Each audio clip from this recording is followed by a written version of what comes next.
Hello friends, ಅಸ್ಸಲಾಮ್ ಅಲೈಕುಮ್, ನಮಸ್ಕಾರ. ಹೇಗಿದ್ದೀರಾ ಎಲ್ಲರೂ? Welcome back to sin free kitchen. ಇವತ್ತು ನಾವು ಒಂದು ಬಾಳೆ ಹೂವಿನ ಪಲ್ಯ ರೆಸಿಪಿಯನ್ನು ನಿಮ್ಮೊಂದಿಗೆ ಶೇರ್ ಮಾಡ್ತಿದ್ದೀನಿ. ಅದಕ್ಕಾಗಿ ಬಾಳೆ ಹೂ ತರಕ್ಕೆ ತೋಟಕ್ಕೆ ಹೋಗ್ತಾ ಇದ್ದೀವಿ. ಈಗ ನೋಡಿ, ಒಂದೇ ಒಂದು ಬಾಳೆ ಹೂ ಇತ್ತು, ಅದು ಸಿಕ್ಕಿದೆ ನೋಡಿ. ಇದನ್ನ ಈಗ ತೊಗೊಂಡು ಬಂದು ಒಂದು ಸೂಪರ್ ಆದ ಪಲ್ಯನ ರೆಡಿ ಮಾಡೋಣ. ಈಗ ಇದನ್ನು ಈ ಥರ ಎಲ್ಲ ಬಿಡಿಸ್ಕೋಬೇಕು. ಇದು ನೋಡಿ, ಈ ಥರ ಇದರಲ್ಲಿ ಸಿಪ್ಪೆ ತೆಗೆದು ಈ ಹೂವಲ್ಲಿರುವ ಇದನ್ನು ಈ ಥರ ಬಿಡಿಸ್ಕೊಂಡು ಹೀಗೆ ಈ ಎಲ್ಲ ಹೂವಿಂದು ಇದನ್ನೆಲ್ಲ ಬಿಡಿಸ್ಕೊಂಡು ಹೀಗೆ ಇದರ ಈ ಸೈಡ್ ಎರಡು ಸೈಡನ್ನು ಹೀಗೆ ಕಟ್ ಮಾಡಿ ಇದನ್ನು ಸಣ್ಣದಾಗಿ ಕಟ್ ಮಾಡಿ ಇಟ್ಕೋಬೇಕು. ಹೀಗೆ ಎಲ್ಲದನ್ನು ಕಟ್ ಮಾಡಿ ಇಟ್ಮೇಲೆ ಇದಕ್ಕೆ ನಾವು ಒಂದು ಸ್ವಲ್ಪ ಉಪ್ಪು ಹಾಕಿ ಇದನ್ನು ಚೆನ್ನಾಗಿ ಒಂದು ಸತಿ ಮಿಕ್ಸ್ ಮಾಡಿ ಒಂದು 5 ನಿಮಿಷ ನೆನೆಯೋಕ್ಕೆ ಇಡಬೇಕು. ಇದು ಚೆನ್ನಾಗಿ ಉಪ್ಪು ನೀರಲ್ಲಿ ನೆನಿಬೇಕು. ಇದಕ್ಕೆ ನಾವು ಒಗ್ಗರಣೆಗೆ ರೆಡಿ ಮಾಡ್ಕೊಳ್ಳೋಣ. ಒಗ್ಗರಣೆಗೆ ಕರಿಬೇವು ಸೊಪ್ಪು ಬೇಕು.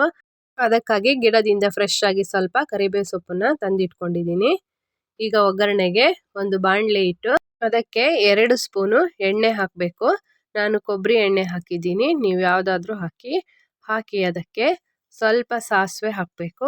ಸಾಸಿವೆ ಸಿಡಿದ ಮೇಲೆ ಅದಕ್ಕೆ 1 ಸ್ಪೂನು ಉದ್ದಿನ ಬೇಳೆ ಮತ್ತು 1 ಸ್ಪೂನು ಕಡಲೆಬೇಳೆನ ಹಾಕಿ ಅದಕ್ಕೆ ಸ್ವಲ್ಪ ಕರಿಬೇವು ಸೊಪ್ಪನ್ನು ಹಾಕಿ ಅದಕ್ಕೆ ಒಂದು ಸಣ್ಣದಾಗಿ ಹೆಚ್ಚಿದ ಈರುಳ್ಳಿನ ಹಾಕಿ ಅದನ್ನು ಗೋಲ್ಡನ್ ಬ್ರೌನ್ ಆಗುವವರೆಗೆ ಫ್ರೈ ಮಾಡಬೇಕು.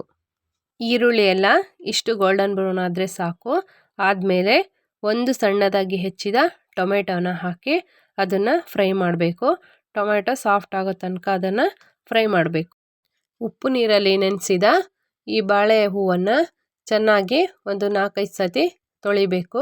ಇದನ್ನು ಕ್ಲೀನಲ್ಲಿ ತೊಳೆದು ನಾವು ಫ್ರೈ ಮಾಡಿದ ಈ ಮಸಾಲೆಗೆ ಬಾಳೆ ಹೂವನ್ನೆಲ್ಲ ಚೆನ್ನಾಗಿ ತೊಳೆದು ಅದನ್ನು ಹಾಕಬೇಕು. ಅದಕ್ಕೆ ನೀರೇನು ಹಾಕಬಾರ್ದು. ಹಾಗೆ ಹಾಕಿ ಅದನ್ನು ಒಂದು ಸತಿ ಚೆನ್ನಾಗಿ ಮಿಕ್ಸ್ ಮಾಡಬೇಕು. ಇದನ್ನು ಸ್ಲೋ ಫ್ಲೇಮಲ್ಲಿಟ್ಟು ಒಂದು 3 ನಿಮಿಷ ಹೀಗೆ ಫ್ರೈ ಮಾಡಬೇಕು. ಫ್ರೈ ಮಾಡಾದಮೇಲೆ ಇದಕ್ಕೆ ರುಚಿಗೆ ಬೇಕಾದಷ್ಟು ಉಪ್ಪು ಹಾಕಬೇಕು ಮತ್ತು 1 ಸ್ಪೂನು ಅಚ್ಚ ಖಾರದ ಪುಡಿ ಮತ್ತು ಸ್ವಲ್ಪ ಅರಿಶಿಣದ ಪುಡಿ ಹಾಕಿ ಇದನ್ನು ಚೆನ್ನಾಗಿ ಮಿಕ್ಸ್ ಮಾಡಬೇಕು. ಇದರ ಲಿಡ್ ಕ್ಲೋಸ್ ಮಾಡಿ ಒಂದು 2 ನಿಮಿಷ ಸ್ಲೋ ಫ್ಲೇಮಲ್ಲಿ ಬೇಯಿಸಬೇಕು. ಇದು ಬೆಂದ ಮೇಲೆ ಇದಕ್ಕೆ ಒಂದು ಸ್ವಲ್ಪ ತೆಂಗಿನಕಾಯಿ ತುರಿನ ಹಾಕಿ ಚೆನ್ನಾಗಿ ಮಿಕ್ಸ್ ಮಾಡಿದರೆ ಬಿಸಿ ಬಿಸಿಯಾದ ಬಾಳೆ ಹೂವಿನ ಪಲ್ಯ ರೆಡಿಯಾಗುತ್ತೆ. ಫ್ರೆಂಡ್ಸ್, ಈ ವಿಡಿಯೋ ಇಷ್ಟ ಆದರೆ ಲೈಕ್ ಮಾಡಿ, ಶೇರ್ ಮಾಡಿ, ಕಮೆಂಟ್ ಮಾಡಿ.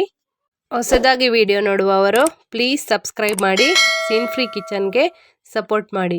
See you on next video. Bye.